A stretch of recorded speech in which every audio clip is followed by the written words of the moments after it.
Do I really need another pair of shoes? Funny, me talking about being frugal. My friends say, there's frugal and there's Alex. I'm not buying it. Anyway, after 50, something incredible happened to me that changed my lifestyle. Being frugal is not about being cheap. It's about how to accomplish more with less. And because we all love 7, I'm going to give you today my 7 life principles for being frugal. Tips or tricks or hacks only get you to the cents. I want to get into the thousands. Keep tuned.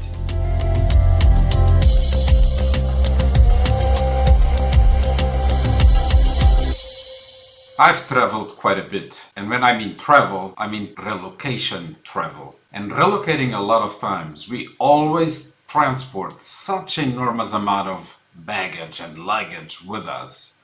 Every new place we go, truckloads of boxes. That is until the last time. All my previous relocations were always paid by the company, not this last time. The last relocation before retirement, and it was paid out of my pocket. Suddenly, I realized there was a cost per cubic meter of transportation, and that cost was pretty high. $150 per cubic meter or $200 per cubic meter, doesn't matter. What matters is you have to think about, do you really want to transport the stuff with you? We can think on economic terms or we can think on emotional terms. Why do I say this? Well, it should be pretty obvious. If we're talking about emotional terms, that means I don't put a price tag to that thing that I want to transport with me. It means I just need to bring it with me. Really? That is the thing. Do I really need to bring that thing with me? Really need? If you look at it from the economic problem, it's quite simple as well. If my transportation costs are $200 per cubic meter, it becomes very simple. Everything that is less than a cubic meter and more than $200, I want to transport. Everything else, not. But even so, do I really need that thing? It is about decluttering. This triggered in me the need for declutter, and it was an amazing trip. I had quite a few collections. One example, I had a huge collection. Well, I'm already giving the hint because I said I had and not I have. But I had a huge collection of DVDs and Blu-rays. I had more than 4,000. Do I need these? How many more times am I going to actually see those movies? Probably I would only see them if I wanted and if they were not on one of the streaming platforms. This put me thinking if collections are something we want to keep. It was at this moment in time that I learned about the KonMari philosophy of living. Google it. KonMari is basically getting rid of everything you don't need in your life. With this last relocation, I probably reduced all the things I own to less than a third. 25% probably. And now that I have decluttered my life, I think 2 times, 3 times, 4 times if I want to buy something. This is how I start thinking about a frugal life. And please know one thing. When you retire, you will have received your last paycheck. This means after 50, it becomes critical that if you haven't started living a frugal life, you better start doing it as soon as possible. For 2 reasons. Get used to spending less money, and while you are still receiving a paycheck, to be able to put some money away for your retirement. Generate a big savings account. Principle number 1. Buy with intent. Yes, intent. Do we really need what we are buying? Is it a need or is it a want? It's important to distinguish between need and want. I want another pair of shoes. Do you need the other pair of shoes? I need food. I need sustenance. We need to think once, twice, 3 times, 4 times. Do we really need what we are going to buy? Do we really need what we are intent on buying? Can you live without it? Where has this thing been all your life? You've lived so far without it, or is it a replacement? And if it's a replacement, do you really need it? Buy with intent. Principle number 2, no money, no fun. I think it should be quite obvious. If we took the previous principle, buy with intent, we need to understand, is it a want or is it a need? If it is a want, you don't want to get into debt to get that thing. If it is a need, I might understand that we need to get into debt, but the important to understand about debt is to understand interest or interest rates. If you buy something and you have to get on debt, you have to pay money to whoever lends you that money. You need a home. You have to decide if you rent or buy, but you need a place to live. This means that we might understand getting into debt to buy a place to live. Understanding interest rates is so important. Imagine you need 10,000. The interest rate is 10%. Interest rates above inflation rates usually mean you are going to lose money. But of course, you have to pay something to whoever lends you the money. But let's make a small calculation. Let's say you need to borrow 10,000. And it's going to have an interest rate of 10%. That means in 1 year, the 10,000 you are borrowing, you have to pay 11,000. That's 1,000 extra out of your pocket without buying in reality anything. You are not buying with that 1,000 neither something you need or something you want. It's pure money out. Understanding no money, no fun basically means delay buying the things you want until you have enough money to actually buy it so that you don't need to borrow. Do you need this expensive car? Would the cheaper car solve your need problem? It is a need for transportation. Principle number 3, buy or rent. Well, it doesn't sound like a principle, but it is a question you need to ask yourself. Basically, it is to trigger in you the decision between buying something or renting something. Example of home. You need a home. We've established that. Are you going to buy it or are you going to rent it? Usually a home is an extremely expensive thing, so we need to understand that probably we will need to get into debt to buy it. Or we could rent it. The decision between buy or rent should usually come from how many times are you going to use that thing. If it is a thing you use on a daily basis, probably you want to buy. But if it is a thing that you are going to use once, maybe 2 times, probably renting would be better. A simple example would be a tool. You need a tool to set up something. But usually this tool, you are going to use it only once or twice. Take for example a hammer that you will use to put a nail in the wall to hang your painting. You will not use this on a daily basis. You will use it once or twice or whenever you buy a new painting. Therefore, probably the hammer would be better to rent. Take another example, transportation. On a daily basis, probably a bus or a train ride sufficient for your travel needs. On a weekend, you might want to go somewhere different where probably the transportation will not allow you. In this case, you have to decide between buying a car or renting a car. Now, as a side note, small example. If there are things that are relatively cheap and you will only need it once, maybe take the example of the hammer. Buy it second-hand, use it, and sell second-hand. Probably you will be able to sell it at the same price you bought it, therefore your rental will be actually 0.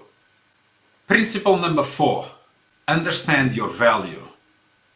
Our time is valuable, so we need to think of it in terms of how much does it cost. And why do I say this? Because we have to understand that we buy a lot of things for convenience.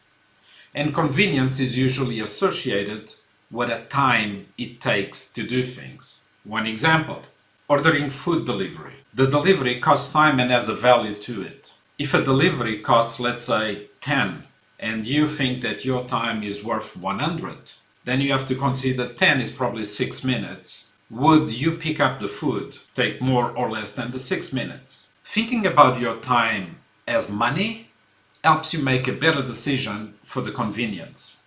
Eating out, getting the meal prepared, and you not having to cook. You have to pay for that. And now it is a matter, is it worth to spend that extra money on the food you are eating in a restaurant versus cooking yourself? When I go to a restaurant, I want to eat something that I will not be able to cook or takes me an enormous amount of time to prepare. If I'm going out to a restaurant, I don't want to eat scrambled eggs. We do scrambled eggs easily at home.